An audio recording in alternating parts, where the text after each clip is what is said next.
Allah is not going to change our matters and circumstances until we change ourselves. A dad and a mom, they're saying you have to wear the hijab, but they're doing something that's wrong. It's making the kid be like, wait, they're imposing their version of Islam on me, but they're breaking other rules here and there. The Prophet said there will come a time where Islam, nothing will remain from it except its name. We don't really talk about mental health when it comes to a scholar. How are you?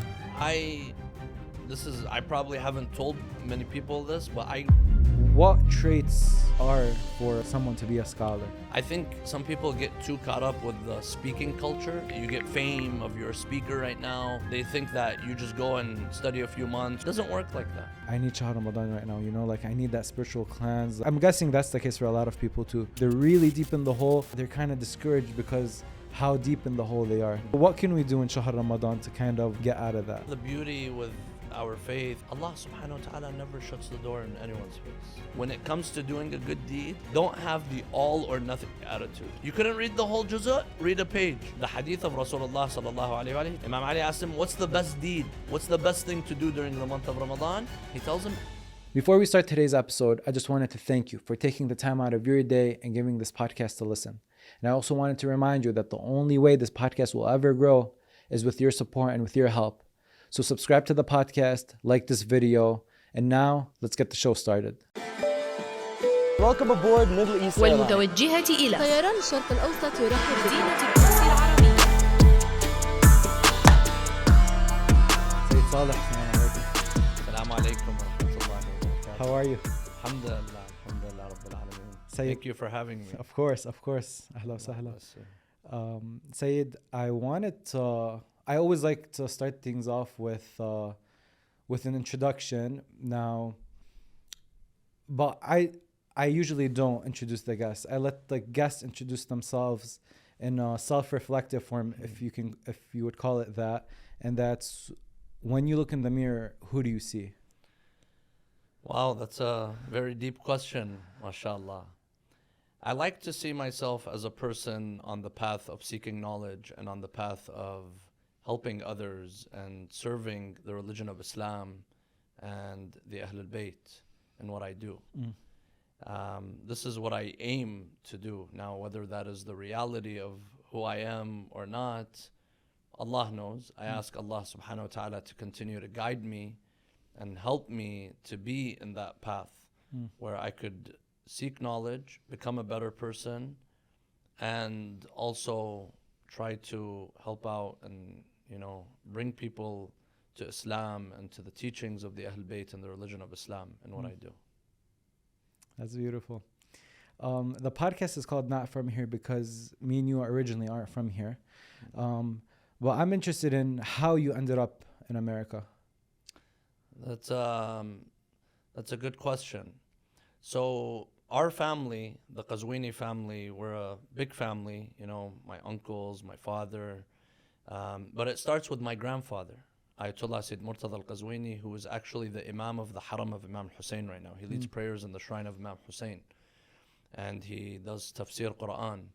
Ever since the fall of Saddam, that's what he's been doing, and he continues to do that.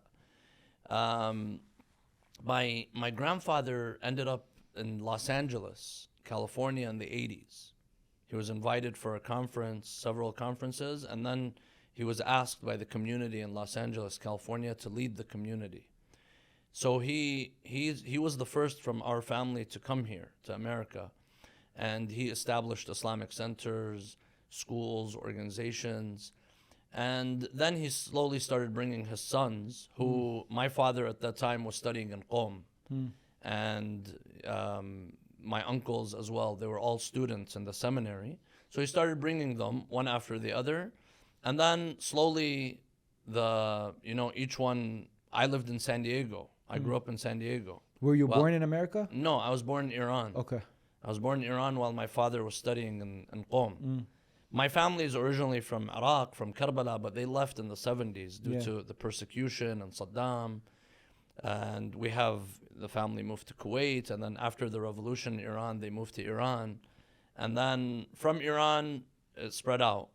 So then I was 4 years old. My father left Qom, and we actually lived in Lebanon for 2 years. We lived in Lebanon in one of the small villages in the south. And then after that, at the age of 6, we came to Los Angeles. And I lived in LA for a short while, then in San Diego, where my father was the imam of the community there. And then after high school, so this is in 2006, or 2005, I graduated high school. 2006, I decided to move to Qom. Okay. Yes. And Very young. yes, I was 18 years old when I went to Qom. And you went to pursue your studies. I went to pursue my studies, yes. But see, you talk about your grandfather coming to Los Angeles. When I was doing research for the episode, I found 7 generations of the Qazwini family up to Muhammad Baqir al-Qazwini in the 1700s and Muhammad Ali al-Qazwini as well. And they were also scholars, religious scholars. So it's like 7 generations of scholars up till this day. And I'm curious because I never thought about being a scholar growing up. And my friends also, none of them talk about wanting to be scholars. So I'm so curious to know that how does it go when you're growing up? Is it because it's already in the family to where it makes it easier? Or like growing up, what are you thinking of when it comes to your future and what you want to do? So I think we're all impacted by the people around us.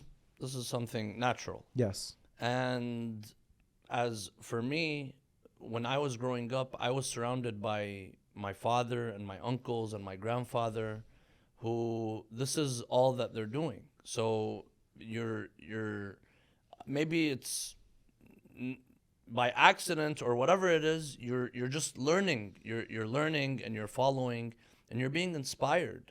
I would say that my grandfather had a huge role in not only me, but my cousins and, all the younger generation from the Qazwini family. We were all inspired by my grandfather because we saw the dedication that he had for serving Islam, for the Ahlul Bayt, for the Majalis of Imam al-Hussein. It was a part of his identity. I remember when we were young, we would sometimes on the weekend we want to get together something with the whole family, and my grandfather would say, I have to go home because people might be calling. At that time there were no cell phones. People might be calling and they might need something. They might have a mas'ala, they might have a question. He would go and sit by the phone and read his book, of course, and he would be by the phone. And sometimes people are calling, I need khira and I need this stuff, but it shows how much he would prioritize that. And I think that kind of I saw that growing up, and that inspired me as well to be on this path. Yes.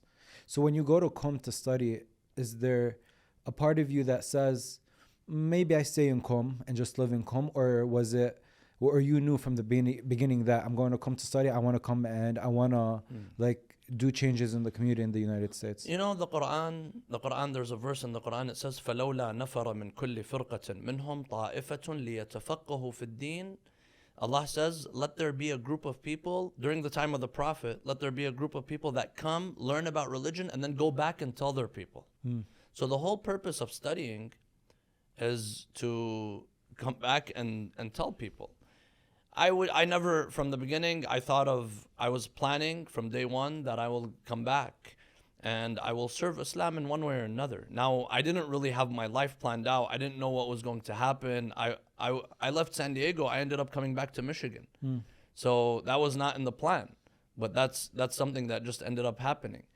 But the thing is, I did have in mind that I want to seek knowledge so that I could spread that knowledge. Yeah. Yes. When you're studying Hawza, let me just put it in simple terms.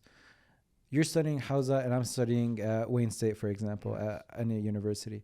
At one point, I am going to face difficulties at studying at the university. And at the same time, it's going to bother me sometimes, when the information is too difficult or the tasks are too hard. Do you kind of experience that in Hawza, difficulties wise? Yes. And you get frustrated and Of course, there's a lot of times you're sitting in class and you don't even know what's going on. Because when I first moved, I was the number of classes that we had were very limited because I'm an Arab speaker in a Farsi speaking world. The majority of the classes were Farsi. Now, of course, I had to go and find teachers that I could learn in Arabic with. I ended up learning Farsi from the street and, by interacting with people. But I never took Farsi classes. My classes were all in Arabic. So that was a frustration, the lack of communication. You don't have access to all the classes that you need. But alhamdulillah, due to our connections, we have some of the elders in the family who knew some teachers, and we got to use that connection to get those teachers to put, specific classes for us. yes. So alhamdulillah, we were able to figure it out.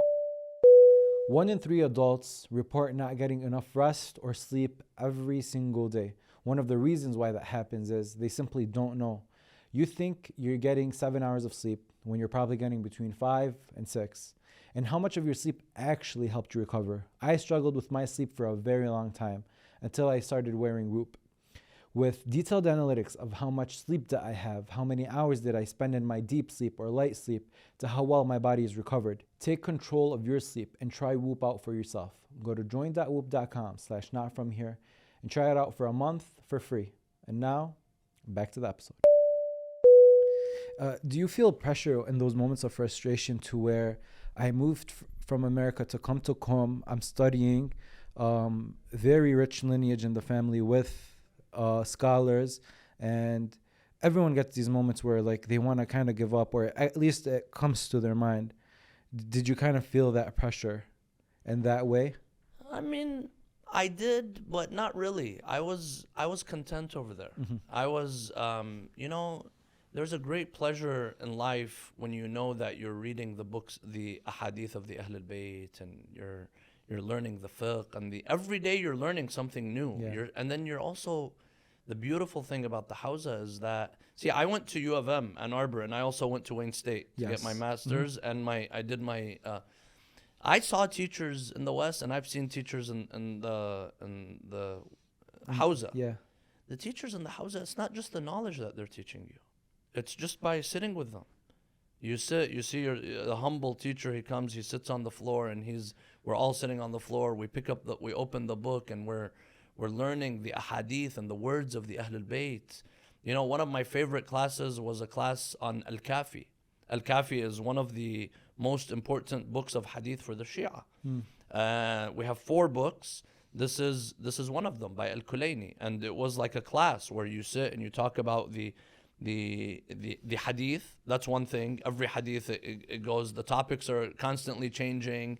You learn about the circumstances of the imam, you learn about the narrators, and you also sit with the teachers. You pick up from the teachers. Yes. And I think, spending time with the ulama, spending time with the real scholars, just by spending time with them, that is good. That is something that's good. Yeah. Even if they're not saying anything. Just in the presence. Yeah, you're in the presence of someone who's reminding you of God and the way that they're living.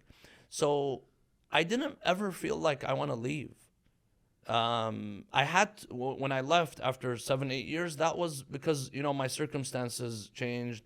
I had to leave. But otherwise, I would have stayed longer. But the thing is, I didn't just go and stay there and I never left. During Ramadan, during Muharram, we would travel. Okay. Yeah, so it's not like we were just there the whole time. And this is actually, the Hawza is set up in that system where during the tabligh seasons, during the seasons, Islamic seasons, the Hawza actually closes. Okay. They cancel classes and they tell people you have to go and spend time with you your have family. to go and not only spend time with your family, you have to go and teach. You have to go and do, whether you're a speaker, you're a scholar, whatever it is, go and spread that message. That's how the system is. Yeah. So even, for example, in Iran, they would send the talaba, they would send them to the cities in Iran. the Arab speakers, they would go to the Arab countries and they would deliver sermons and lectures. Yeah. And we had the opportunity of coming to America and the UK and Canada and to deliver lectures. So it wasn't like you're there and you feel like you're stuck. No, every few months there's a season, Fatimiyya, Muharram, Ramadan. There's always a season where we would travel and And the connect Hawza with would the close community. in those times. Yes. Okay. Yes. And when you come back to America, what's the first plan of action in your head? Like, are you thinking about the plan of when you come back? Okay, now you're in Michigan. How do I start? How do I start implementing what I just learned for the past 8 years into this new community that I'm coming in? When I was in Qom, probably I would get invited less, maybe only in the big seasons, Ramadan and Muharram, because for many communities they couldn't afford flying me out for just a 2-night program or something. Correct. But then once I came here, then it got like I had a full schedule, Thursday nights, Friday nights, and so on and so forth. But there was no plan. It was just I'll serve if the opportunity comes. Yes. When you talked about how the culture in the family, it was to where you were seeing how your grandfather was so dedicated to the religion, and that kind of attracted you. Now you have sons of your own. Do you think that they would want to pursue that, or are they kind of going in a different direction? Well, my oldest son is 16, and I was not pressured into this. I was not forced into this. It was a decision that I made. And I would like to see him make a decision. I think at the end of the day, everyone should do what they're passionate about. If you are not passionate about something, then don't do it, because this is going to be something that's going to be stuck with you for the rest of your life.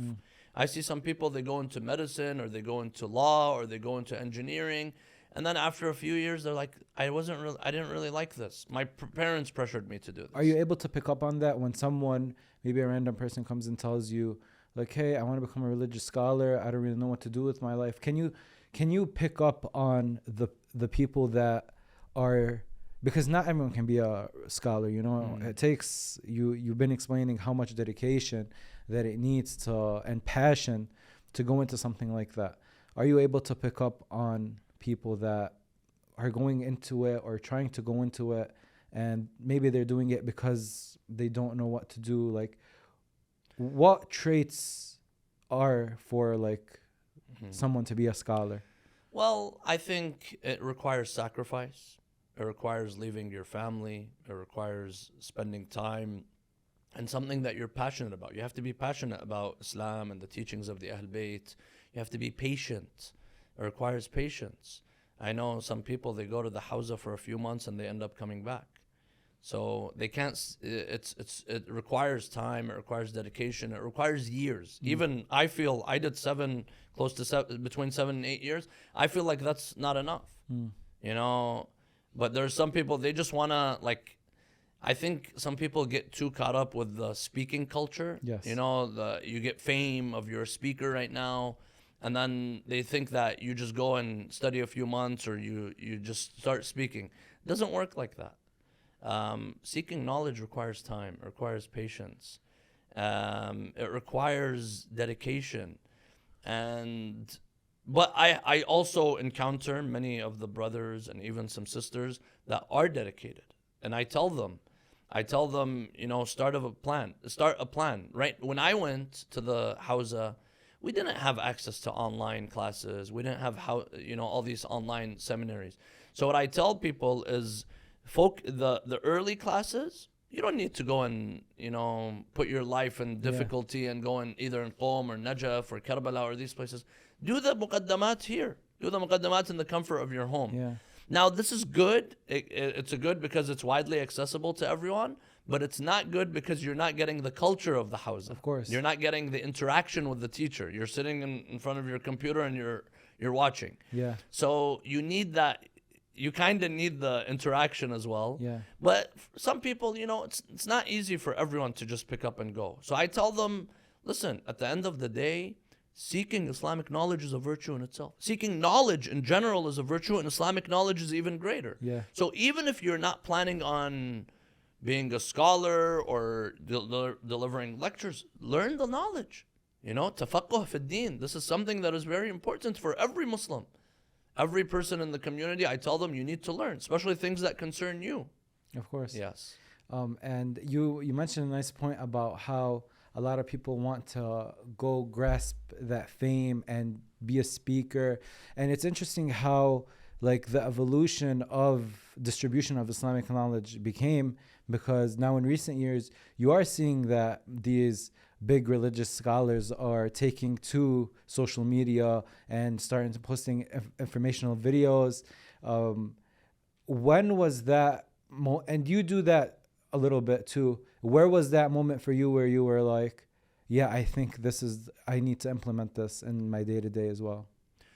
So I remember when we were in 2005, 2006, I don't think there was Facebook or anything. I remember hearing about Facebook. When did Facebook early start? ages. That was kind of the early So stages at of first it. I was like, no, I'm not opening a Facebook account. It might be like, it's inappropriate for me to open a Facebook account. And then I remember I was in Qom, and then like several years passed, and then I saw, no, you know what? You could kind of open an account, and you don't have to subscribe to what is being promoted on these channels on social media. You could use it in a positive way. You could use it to spread awareness. You could use it to spread knowledge.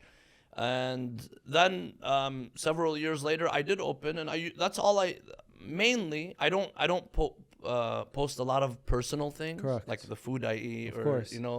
things like that. It's mainly I use it to spread awareness. Correct. If it's events regarding the Ahl Bayt, Islamic event, something like that, or hadith, some sort of educational aspect, I post. Other than that, I try to avoid it. What's one thing about you've been all over the world now speaking?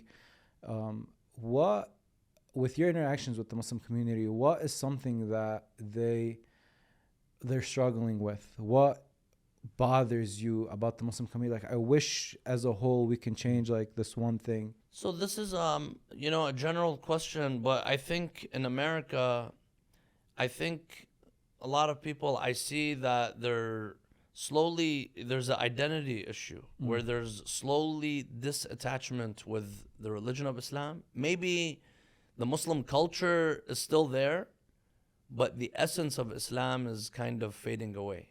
Now, I don't want to generalize. I'm very happy when I see, the mosques, a lot of them are filled with youth, and there is a growing movement, but there's also at the same time, there are people that are kind of, losing people feel like in order to assimilate into society, especially here in America and the West, they might have to give up some of their own identity, some of their own beliefs. And I feel that you don't need to do that. You could keep your identity, your religious identity, and also fit in and live amongst others in this community and society. So you feel like we're trying to fit in too much to where we're like, it's fine for me to let go of some of these my Islamic principles as long as these group of people will accept me. Exactly. So I think because in order to get accepted, in order to find a job, in order to get into a good school, sometimes we end up, and this is natural. And it's difficult living here. It's difficult. I mean, it might be easier here because it's kind of like a Muslim community, but like in general, it's still difficult.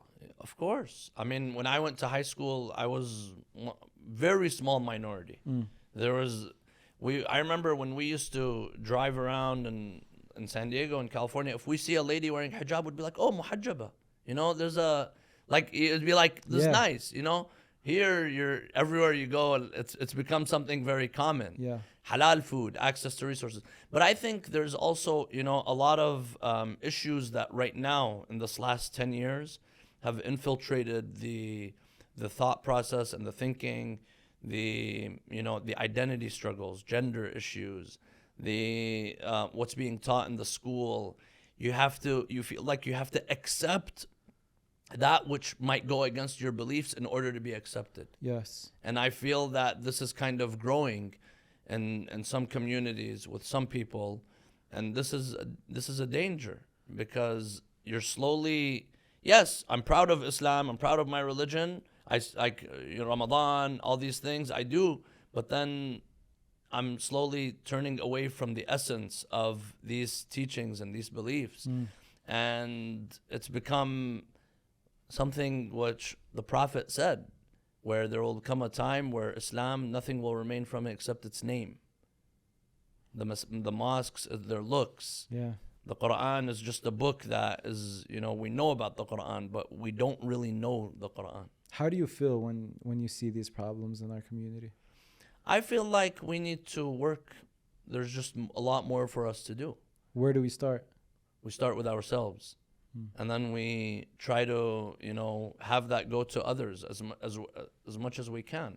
There's so much work that we can do, especially like if someone is in the mindset of trying to spread awareness regarding the religion of Islam. I say this sometimes in my lectures. We live in a community, in a society where the majority of people don't know anything about the religion of Islam. They probably know more about the religion of, or learn from the religion of Islam from Fox News and CNN than they learn from, people who actually speak in the name of Islam and have studied the religion of Islam. Yeah. So this is why we have an opportunity. And not just me, every Muslim.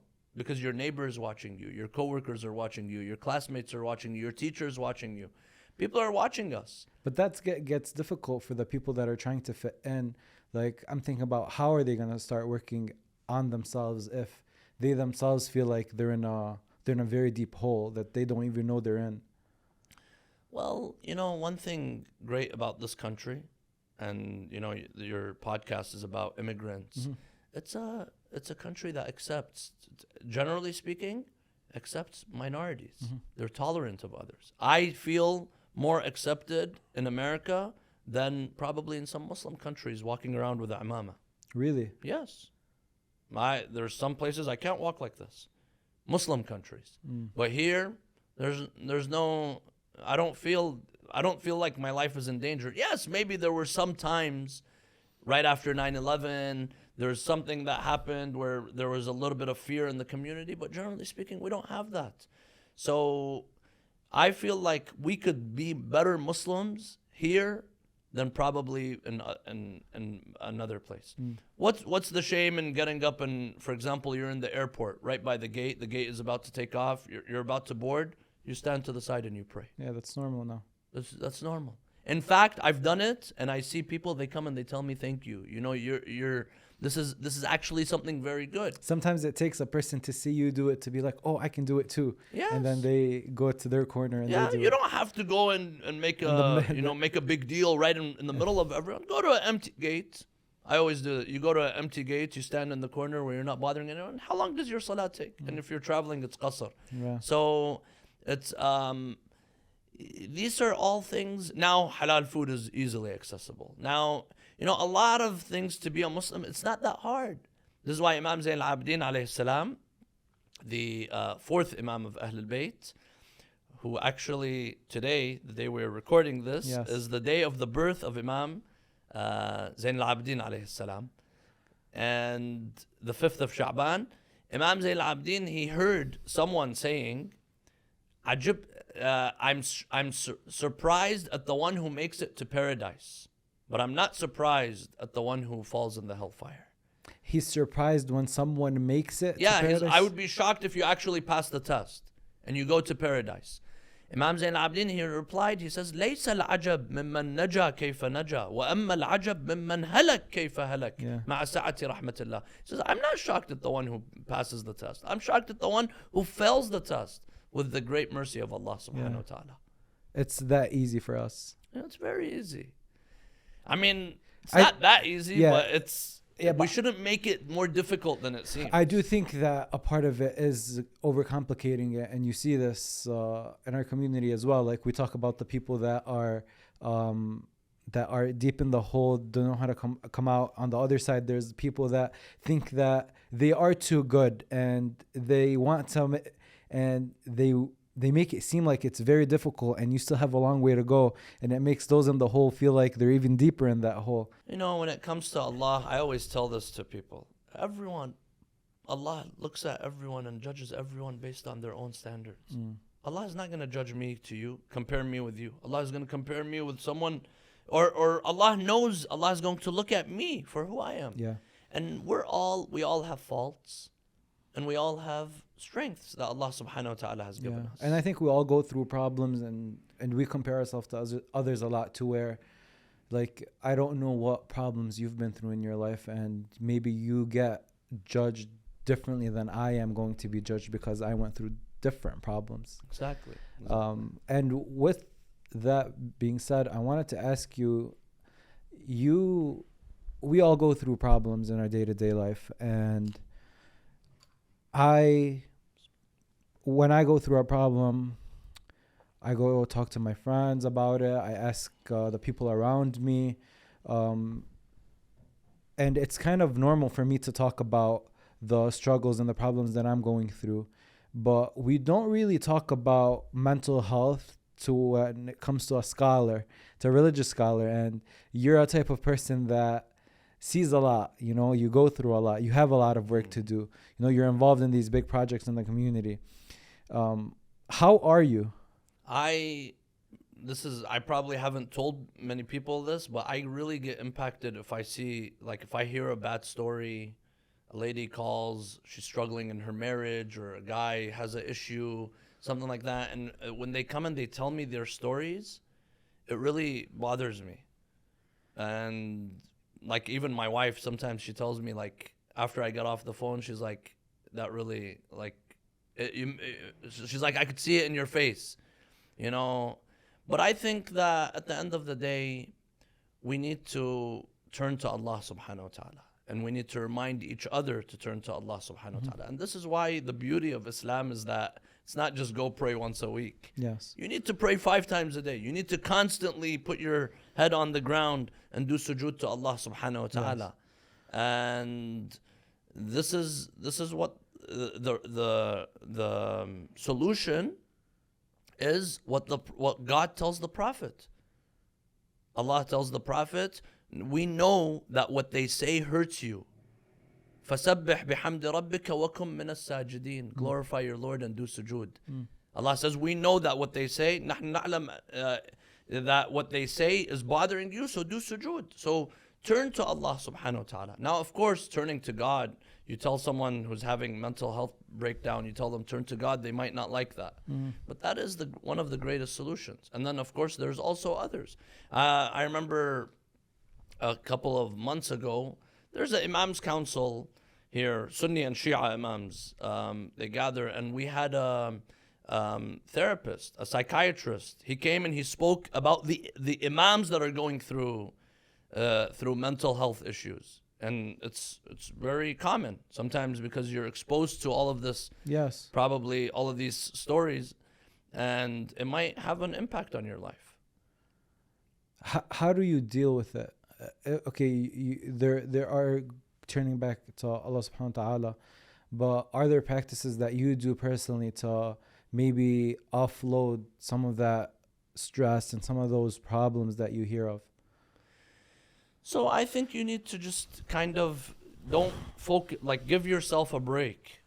Give yourself a break, spend time with your children, Do you find that difficult, to where when you want to give yourself a break, but then you think about, but I have a responsibility on my shoulder, like this person just called with this problem? So it depends on the problem. Depends on the problem. I see this with some doctors, for example. If it's a serious issue, they're going to put everything aside and they're going to focus on finding a solution. Surgeries could take long, or whatever it is. And sometimes it's not a serious problem, so you could kind of delay it and put a time to it. But I think when it comes to everyone, we need to program our days. We need to program our life. And you need to set some personal time, you need to set some working time, you need to set some ibadah time, you need to set some family time. These are all, you have to do that. And this is, I think, this is what defines a successful person from a person who's not very successful, is how they manage their time. And when you're doing therapy, or when you have a appointment with someone, you're talking to someone, you kind of need a break from that sometimes. Of course. Go do something else, and then the next day, or a different time, talk about it. Yeah. Yeah.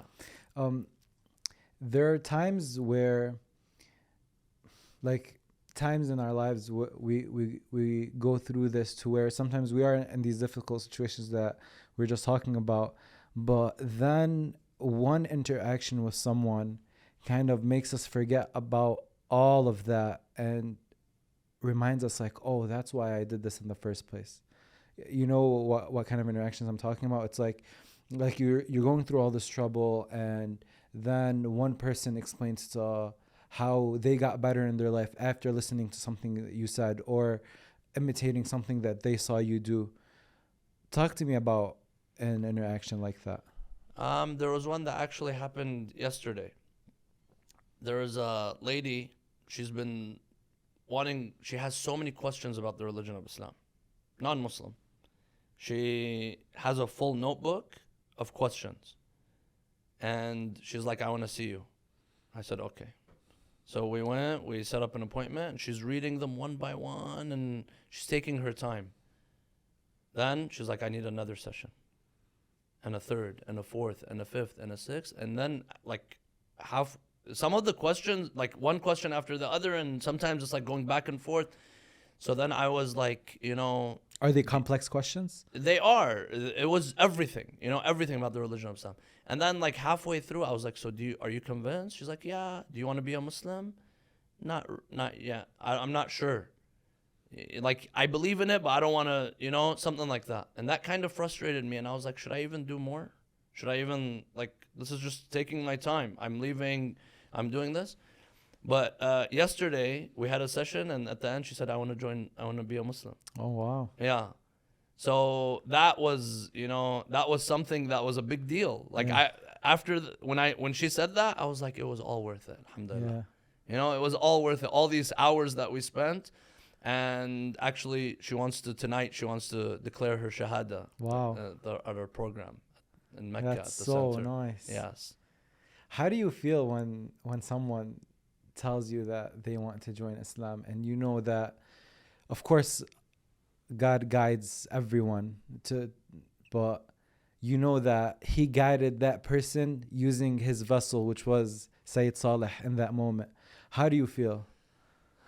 I mean, it's a proud moment, but the hidayah, the ultimate hidayah, we have to humble ourselves. Yes. The ultimate hidayah comes from Allah subhanahu wa ta'ala.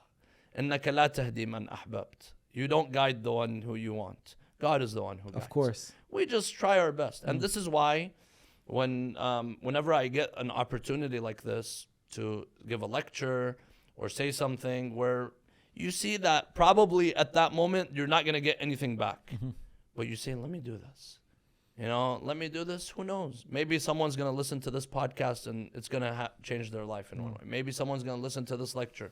Maybe someone is going to hear this hadith that I'm saying. Maybe I've said it before, but now this time it's going to probably have an impact. So, we say the word. We just say it, but the recipients, everyone, it goes in their heart in a different way. Correct. Sometimes I see people in Friday prayer or during the lectures, like I'm saying a word and I see their eyes tear up and they start crying. And I'm like, it's a word that resonated. It resonated, yeah. Sayed, you are actually, you're going in a fight against billion-dollar corporations with social media, with big companies trying to take the attention of the youth. And the youth is a big deal, especially how I think about it, because inshallah in the next couple of years I want to become a father, and thinking about my kids. Where do you start fighting that fight with these corporations? I think that, the youth are really neglected in our communities. We, in many of the mosques, many of the centers, this is not now. Now, alhamdulillah, there has been a change, but like as I was growing up, the main focus was for the adults. There were no programs that were generated and geared for the youth. You attend a majlis, the lecture is in Arabic, Farsi, Urdu, whatever it is. There's no lectures in English. And even if it's in English, it's not someone who's speaking to the mindset of the youth. Not Correct. someone who is kind of knows what they're going through, Yeah. their lifestyle, their challenges, their difficulties, because it's an adult, And I don't say this in any way a demeaning way, because my grandfather was in that stage, course. and my fathers, and Of my course. and they were also like that. They were trying their best. But now I feel like a lot of the youth, they require more attention, especially given the challenges that we're facing.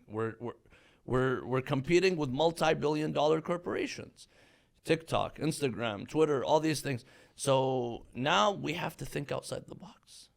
Now we have to see, what does it take for me to get these youth to come here. How does that work? How so do you when start? we started Mecca in Canton about 2 years ago, and one of the first ideas that we had was that we're not going to do just the ordinary programs that everyone else is doing. Because attention span is very, this is what I think of personally when I think about this stuff. The kids, the young kids that are coming in, attention span is very little. Religious lectures usually tend to be 30 minutes plus. That's a short one, is 30 minutes. Exactly. There's no way this kid is listening to you for 30 minutes if he's not dozing off and daydreaming and all of these things. Well, of course, it depends on the age. Like now I give Friday prayer or Thursday night lectures. I give a 30-minute, 35-minute lecture, and they're paying attention. I think it has to do with the topics that you choose, with the examples that you give, with the what you're talking about. I think it really, and the way that you deliver the lecture, all of that has an impact. But on the other side, we need to also have other programs, and this is what we started doing. So we have the other day we had a FIFA night for the kids. They brought their PlayStations, they put them up, and they set it up. But I spoke for 15 minutes. 15 minutes. You give them something, boost them, and then they go and they play. We do in a few days the birth of Imam Mahdi. We've been doing for the past few years, celebrating the birth of Imam Mahdi on ice. Yeah. We rent an ice rink. Oh, and then we do a short talk before.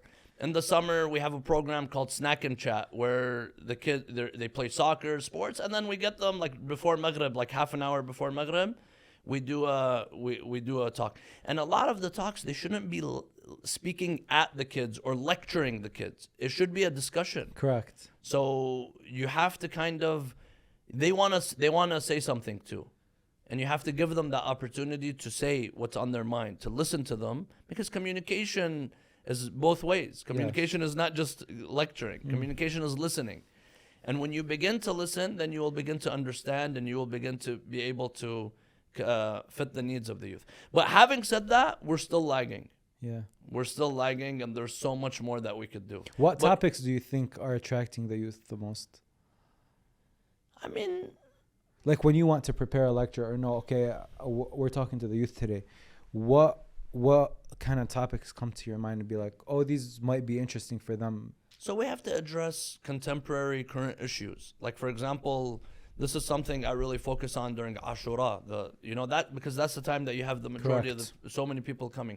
So talk about what's on the minds of people. Talk about what Muslims, your average Muslim right now, living here or living in America or in the West, what are they struggling with right now? They're struggling with their salah. They're struggling with their hijab. They're struggling with their identity. They're struggling with proving their faith in front of their professor, in front of their teacher. They're struggling with shaitan themselves. With addiction With too. addictions. So I try to, talk about these contemporary relevant topics that are on their minds, but you have to always, like if I'm talking about this topic, for example, addiction or mental health, I go and I, do some research first. You pull up some statistics, get some numbers here and there, listen to a story, so that it becomes something that they could relate to as well. Yeah. Do you feel the fear in the hearts of the parents that came to America and maybe they're used to their kids back home? It's a Muslim community, it's a Muslim country, well, they'll just live here, whatever. And then when they come to America and they see their kids, they're not learning Arabic, they're not reading Quran, they're not praying. Do you feel the fear in the parents' hearts? I do. And as a parent, I have that fear as well. And you will have that fear as well. And whoever does not have that fear, then this person is living in a You know, they're Very naive. very naive. They're just unaware of what the challenges that they're facing. It's like driving a car and you don't even know where you're going.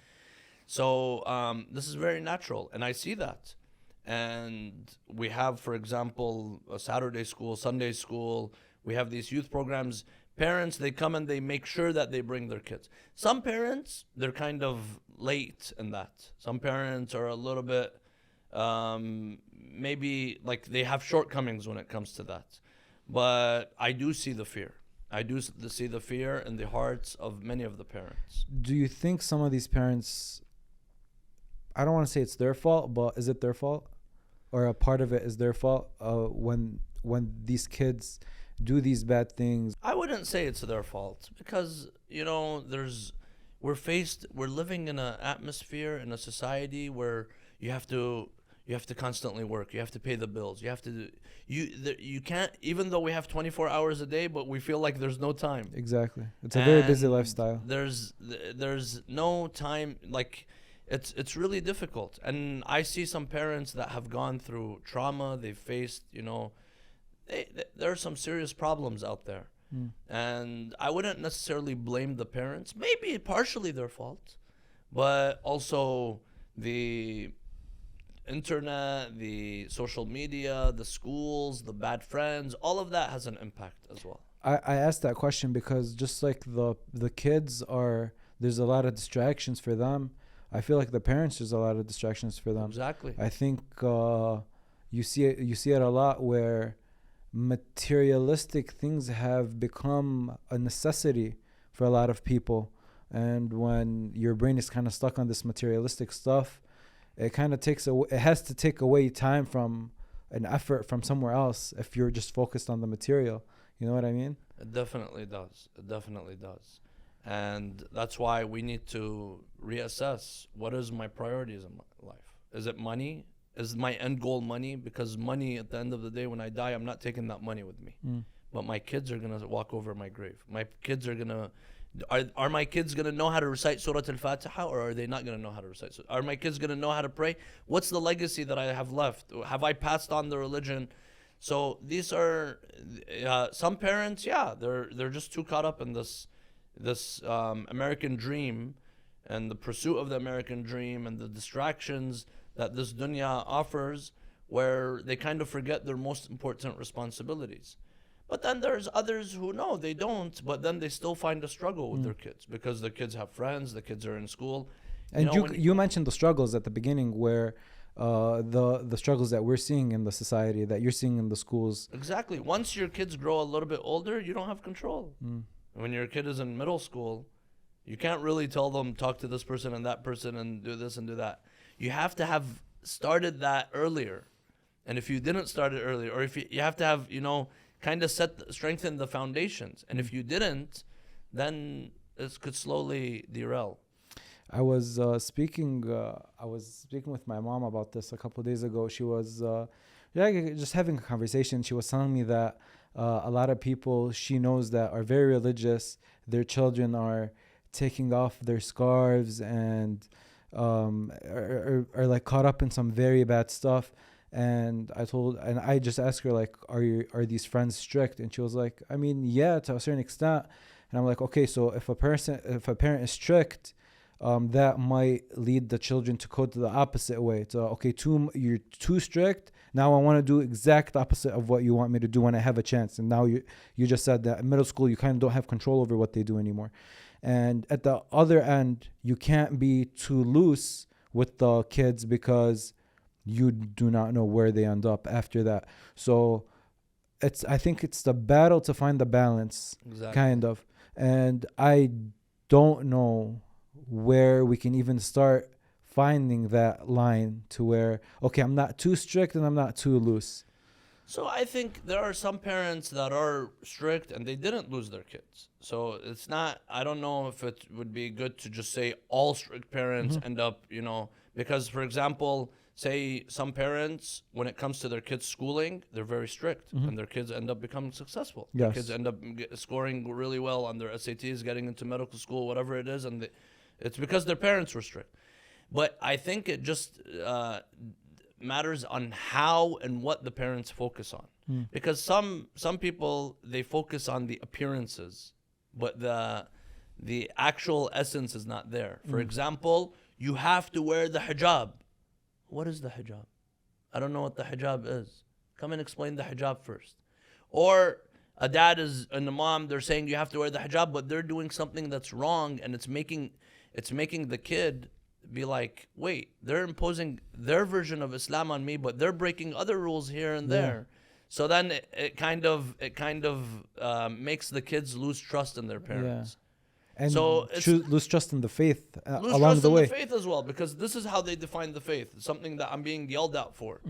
That's why I think we need to teach people why we pray, why we believe in God. What's the meaning of faith? What's the meaning of hijab and modesty and all these things? And then they'll know the value of it. Then you take this person in any environment, then they'll be able to withstand the struggles. That's a very good point. So this, inshallah, this will be posted beginning of Shahr Ramadan, and this is always a beautiful time because a lot of people that you get to a point, and I personally feel like I need Shahr Ramadan right now, like I need that spiritual cleanse, like khalas, the world kind of stops, and I really want to just focus on my spirituality. And I'm guessing that's the case for a lot of people too. So in Shahr Ramadan, what are the practices that we can start doing, especially for those people that are really like they really had a bad year religiously, they really dug, we were talking about digging holes, like they're really deep in the hole, they want to do something about it, but they're kind of discouraged because how deep in the hole they are, if that makes sense. So what can we do in Shahr Ramadan to kind of like get out of that? The beauty with our faith and God and our religion is that Allah subhanahu wa ta'ala never shuts the door in anyone's face. God's doors are always open. And in fact, this is a recurring theme in the Quran and the life of the Prophet. وَلَا تَقْنَطُوا مِنْ رَحْمَةِ اللَّهِ. Do not give up faith and hope in the mercy of Allah subhanahu wa ta'ala. And there are seasons that kind of uplift us. In fact, before Shahr Ramadan, you have Rajab and Sha'ban, which should kind of begin that season. Correct. But some people, they wait until the first day of Ramadan. Regardless, when Shahr Ramadan comes, I would advise people to take advantage and seize the moment. It's only 1 month. Where do I start? Start with doing something simple.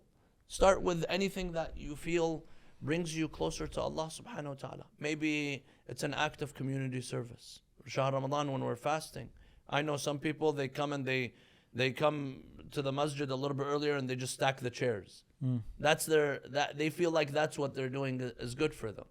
Some people, they could do more. They give money. Some people, they like to read the whole Quran. The month of Ramadan is the season of the Quran. I tell everyone, try to read the Quran during the month of Ramadan.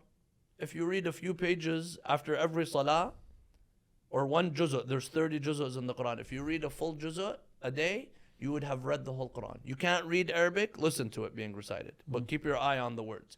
You can't do that, you're driving, at least just listen to it. So Allah subhanahu wa ta'ala has given us so many opportunities. Just do whatever you can. Any good deed.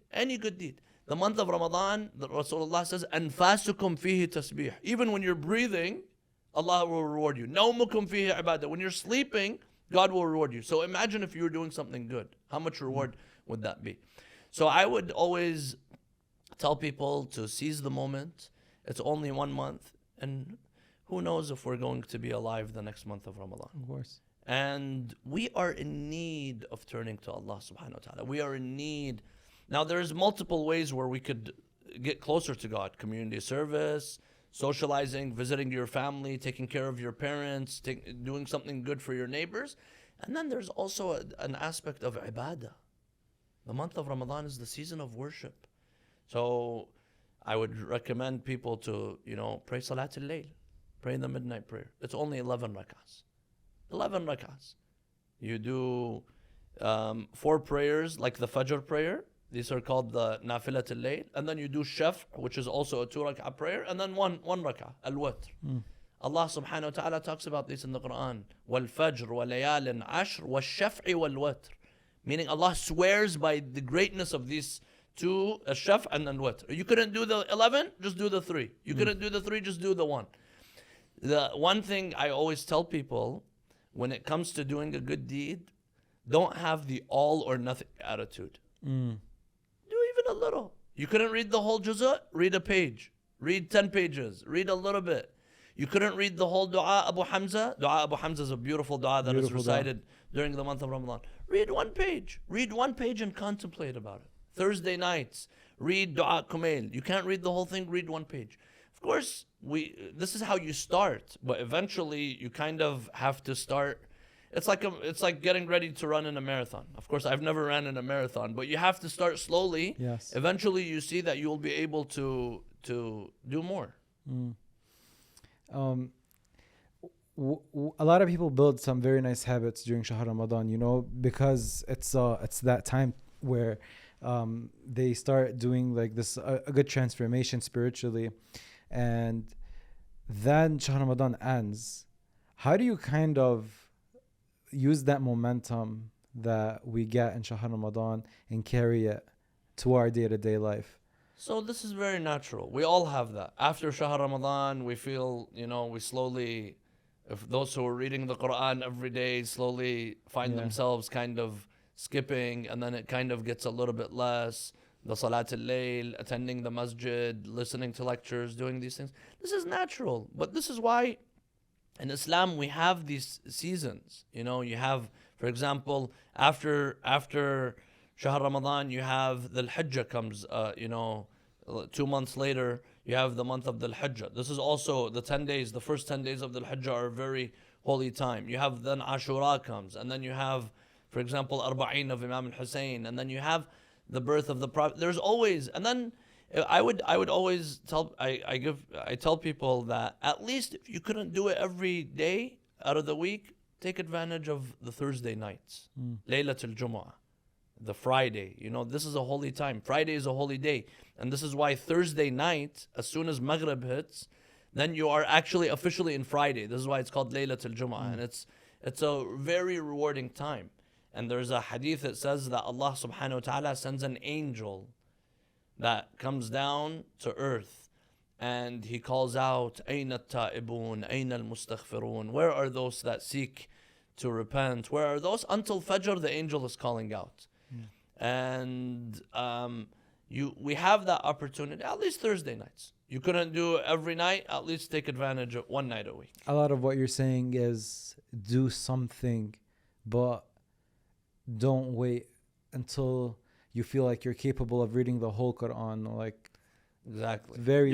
Do what you can. Do what you can. We all start off with something little. No one starts having it all perfect.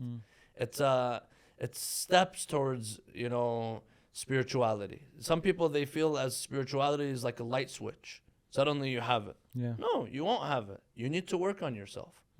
Yes. And of course, the hadith of Rasulullah sallallahu alaihi wasallam, he tells Imam Ali asked him, what's the best deed? What's the best thing to do during the month of Ramadan? He tells him, al-wara' an maharamillah. So if you couldn't do the salah, you couldn't do the dua, you couldn't do the Quran, you couldn't do all the good things, at least don't do the bad things. Al-wara' an maharamillah. Stop the bad things. Cancel the music. Cancel the looking at the haram, the saying the haram, the gossip, hanging around bad friends. Stop that at least.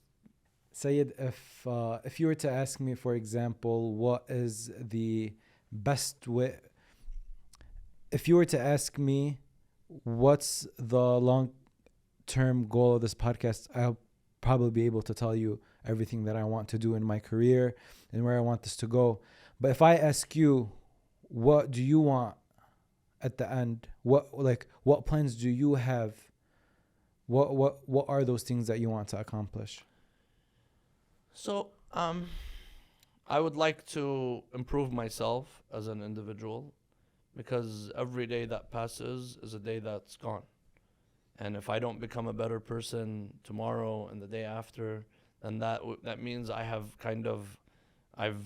lost on something. So work on myself. I think everyone should do that. And as well, complete and continue the project that we began last 2 years ago.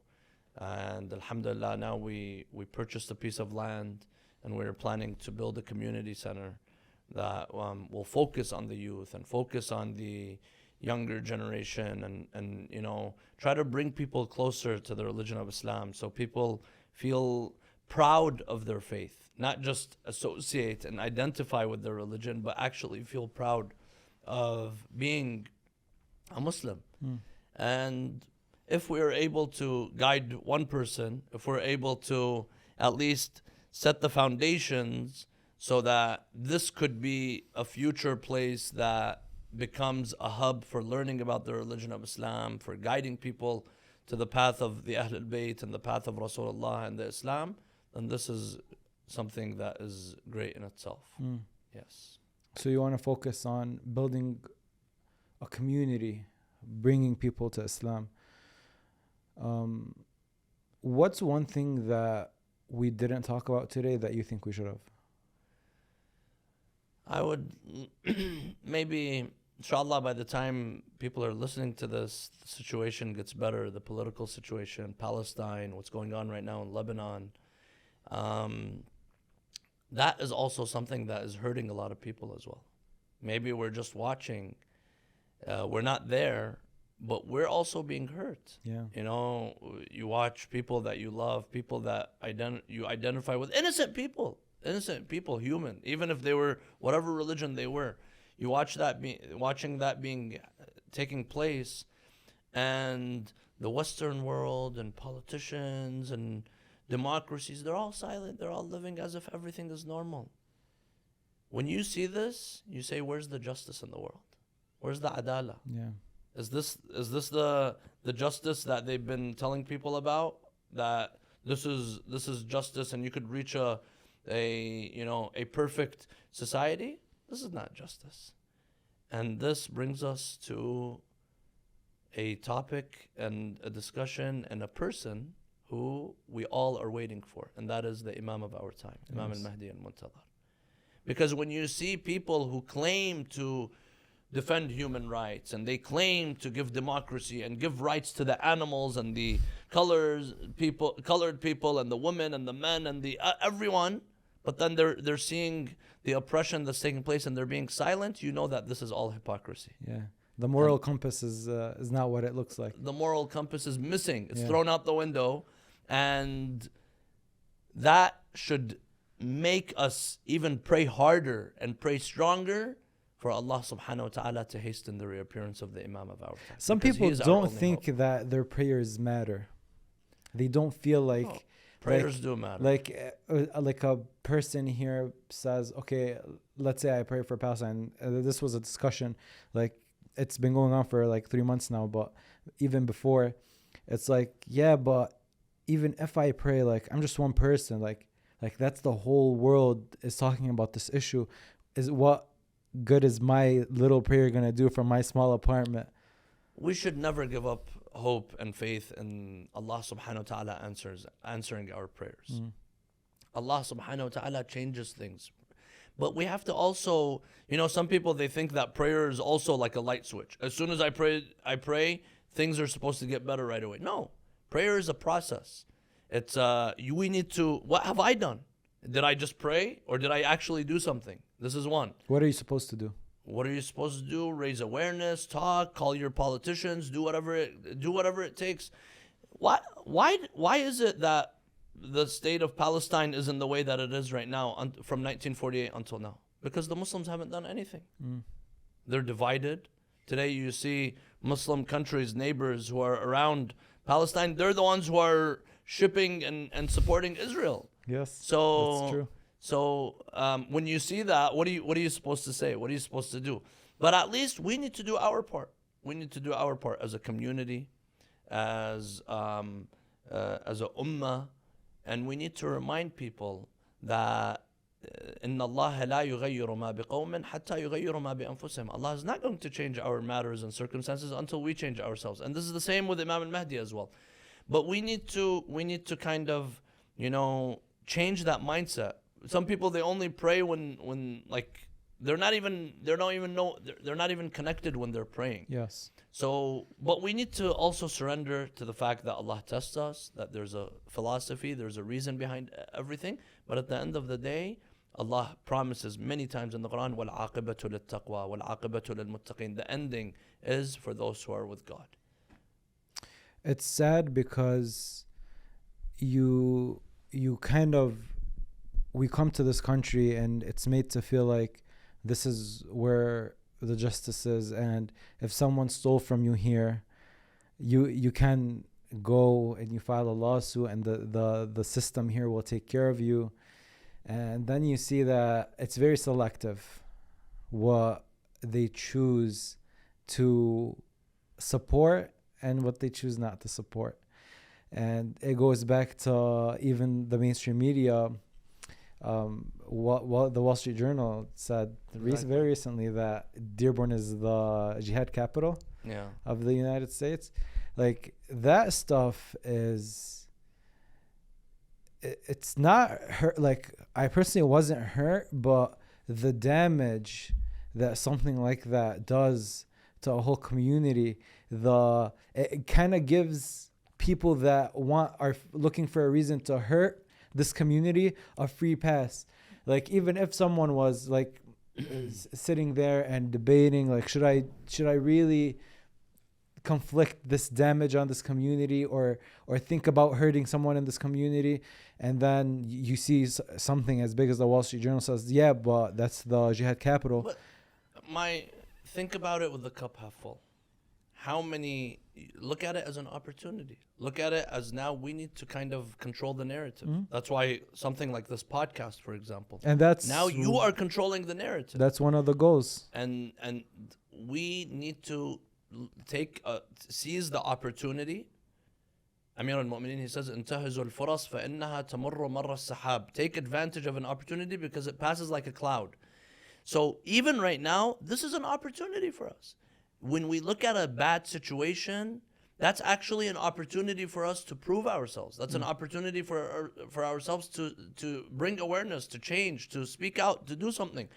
One thing I've noticed this past since October is that the Muslim community feels stronger. Correct. The Sunni Shia unity is much stronger. Even in our prayers, we're praying harder. We're trying.